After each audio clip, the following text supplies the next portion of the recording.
सबको जय मसीह की। आइए हम आज के दिन, आज के समय और आज के वचन के लिए प्रार्थना करें। सर्वशक्तिमान पिता परमेश्वर, धन्यवाद करते हैं प्रभु, आज के सुंदर समय के लिए आपको धन्यवाद देते हैं प्रभु। आज का शुभ दिन दिखाए इसके लिए भी धन्यवाद करते हैं प्रभु, और आज के अच्छे वचन के लिए भी आपको धन्यवाद करते हैं पिता। पर यह बात प्रकट है कि व्यवस्था के द्वारा परमेश्वर के यहाँ कोई धर्मी नहीं ठहरता, क्योंकि धर्मी जन विश्वास से जीवित रहेगा।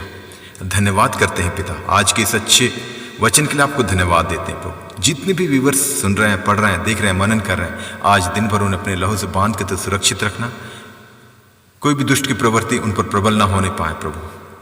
उनके कहीं भी आने जाने के रास्ते में, वाहन यात्राओं, पैदल यात्राओं प्रभु, तूने सुरक्षा प्रदान कर, उन्हें बुद्धि और ज्ञान दे, आत्मिक बातों पर मन लगाकर वचन के अनुसार आपकी आज्ञा मानकर और आपके बताए हुए रास्ते पर चलने के लिए मदद कर प्रभु, अगुवाई कर प्रभु। इन सब के लिए हम प्रार्थना करते हैं। और आज का वचन प्रभु हमारे एक एक जनों के हृदय में अधिकाई से बसने दे। इस वचन के गहराई और उसके भेद को जानकर, समझकर प्रतिदिन एक पवित्रताई का जीवन जीने के लिए तुम मदद कर प्रभु। और आज का वचन प्रभु हमारे एक एक जनों के लिए एक बहुत बड़ी आशीष का कारण होने पाए। इन सब के लिए हम प्रार्थना करते हैं। आपका नाम पवित्र माना जाए, आपका राज्य आवे, आपकी इच्छा जैसे स्वर्ग में पूरी होती है वैसे इस पृथ्वी पर भी पूरी होवे। और आज का दिन एक एक जनों के लिए एक जयवंत का दिन, आनंद का दिन, हर्ष का दिन, उल्लास का दिन, महिमा का दिन, सामर्थ्य का दिन, चंगाई और छुटकारे का दिन होने पाए। जो कोई बीमार की अवस्था में, उन्हें अपने लहू वाले हाथ बढ़ाकर छू कर उन्हें तू चंगाई दे। जो कोई सताव में, परेशानी, दिक्कतों, समस्याओं में प्रभु, उन्हें सांत्वना देकर तू आशीषित करना। और जैसा कि हम जानते हैं प्रभु, आपका आगमन बहुत ही निकट है, उसी के आधार पर हमें तैयार होने के लिए, तैयार रहने के लिए तू मदद कर प्रभु, अगुवाई कर प्रभु। और हर एक दुष्ट का स्वभाव हमारे एक एक जनों के हृदय से, जीवन से निकलने पाए, दूर होने पाए। ईर्ष्या, द्वेष, घृणा, लालच, चोरी, व्यभिचार, क्रोध, लोभ, बैरभाव, रोष, घमंड, भय, सब कुछ हमारे हृदय से, जीवन से, हमारे सोचों, विचारों से, कामों से, निगाहों से, बोली वचन से, स्वभाव से निकलने पाए, दूर होने पाए प्रभु। और आपके पवित्र आत्मा का फल, जितने वरदान है, अन्य फल है प्रभु, अधिकाई से हमारे एक एक जनों के हृदय में, जीवन में बसने दे प्रभु। प्रेम, आनंद, शांति, धीरज, कृपा, भलाई, विश्वास, नम्रता और संयम, क्षमा, अनुग्रह, दया, करुणा, कृपा, धार्मिकता, सहनशीलता, वचन की गहराई, उनके भेदों को जानने की समझ, एक दूसरे के लिए प्रार्थना करने के सामर्थ्य, इन सभी फलों से, सभी वरदानों से प्रभु एक एक जनों को तू परिपूर्ण कर, ताकि हम प्रतिदिन इन्हीं फलों के आधार पर अपना जीवन व्यतीत करने वाले बने प्रभु। और आज के दिन भी प्रभु हमें इन्हीं फलों के आधार पर चलने वाले बने पिता परमेश्वर। इन सब के लिए हम प्रार्थना करते हैं।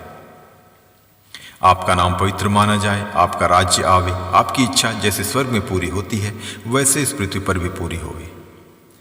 और हमारे सोचों, विचारों, कामों, निगाहों को शुद्ध और पवित्र कर प्रभु यीशु, अपने पवित्र लहू से हमारे सारे अपराधों को धो डाल, ताकि हम प्रतिदिन एक पवित्रताई का जीवन जीने वाले बने प्रभु। और अंश अंश करते हुए प्रभु हम आपके स्वभाव में परिवर्तित होते जाएं। इन सब के लिए हम प्रार्थना करते हैं।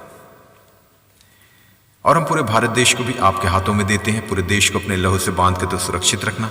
कोई भी दुष्ट की शक्ति, दुष्ट की प्रवृत्ति या दुष्ट की चालें प्रभु इस देश पर प्रबल ना होने पाए। पूरे देशवासियों को भी आपके हाथों में देते हैं, अपने लहू से बांध के तो सुरक्षित रखना।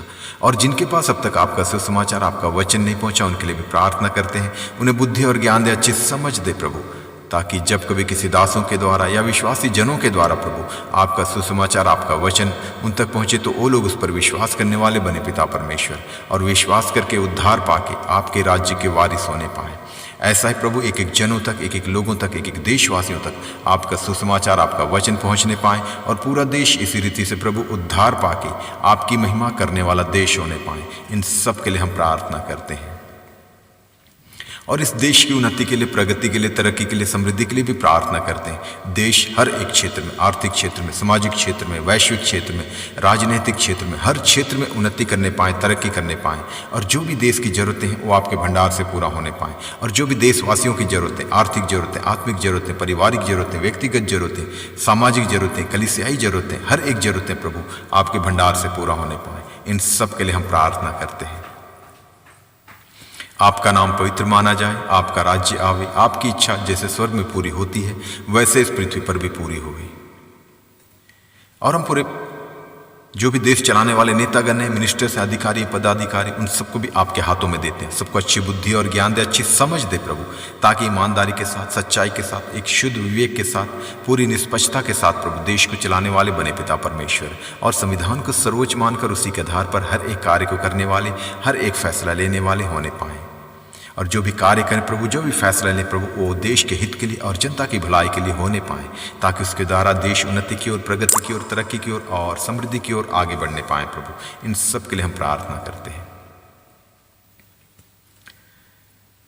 आने वाले समय में प्रभु हम आपकी उस महिमा को देखने पाएं कि जो भी देश चलाने वाले हों प्रभु, वो आपके वचन के जानकार होने पाएं, वचन को जानने वाले, मानने वाले और समझने वाले होने पाएं। ऐसा ही प्रभु पूरा देश पूरी रीति से उद्धार पाके आपकी महिमा करने वाला देश होने पाए। इन सब के लिए हम प्रार्थना करते हैं और हम पूरे विश्व को, पूरे संसार को भी आपके हाथों में देते हैं। जितने भी देश हैं प्रभु संसार में प्रभु, और उनके जितने भी निवासी हैं प्रभु, सब तक आपका सुसमाचार का और आपके वचन का प्रचार पहुंचने के लिए हम प्रार्थना करते हैं प्रभु। नए मंजलिस पासबानों को, विश्वासी जनों को तू तैयार कर प्रभु, ताकि दुनिया के कोने कोने तक आपका सुसमाचार का प्रचार होने पाए प्रभु, और एक एक लोग प्रभु आपकी सच्चाई को, आपकी महिमा को और आपके सामर्थ्य को जानने और समझने पाए प्रभु, कि तू ही परमेश्वर है, तू एक सर्वशक्तिमान, सर्वव्यापी, सर्वज्ञानी परमेश्वर है, और सृष्टि को रचने वाला परमेश्वर सिर्फ तू है प्रभु। और आपने अपने इकलौते बेटे को प्रभु यीशु मसीह को इस संसार में इसलिए भेजा कि लोग मृत्यु के बंधन से, शैतान के बंधन से और पाप के बंधन से मुक्त होने पाए, आज़ाद होने पाए प्रभु, और आपके अनंत काल के राज्य में प्रवेश करने के योग्य होने पाए। इन सभी बातों को प्रभु एक एक जन, एक एक पृथ्वी के लोग जानने और समझने पाए प्रभु। इन सब के लिए हम प्रार्थना करते हैं और आपसे क्या मांगे, हमारे मांगने से अधिक देने वाला परमेश्वर तू है प्रभु। आदर, महिमा, स्तुति, आराधना सिर्फ और सिर्फ आपको देते हैं प्रभु। यीशु मसीह के सामर्थ्य नाम से मांगते हैं, सुन और दया से स्वर्ग राज में ग्रहण कर पिता। आमीन, आमीन, आमीन। सबको जय मसीह की।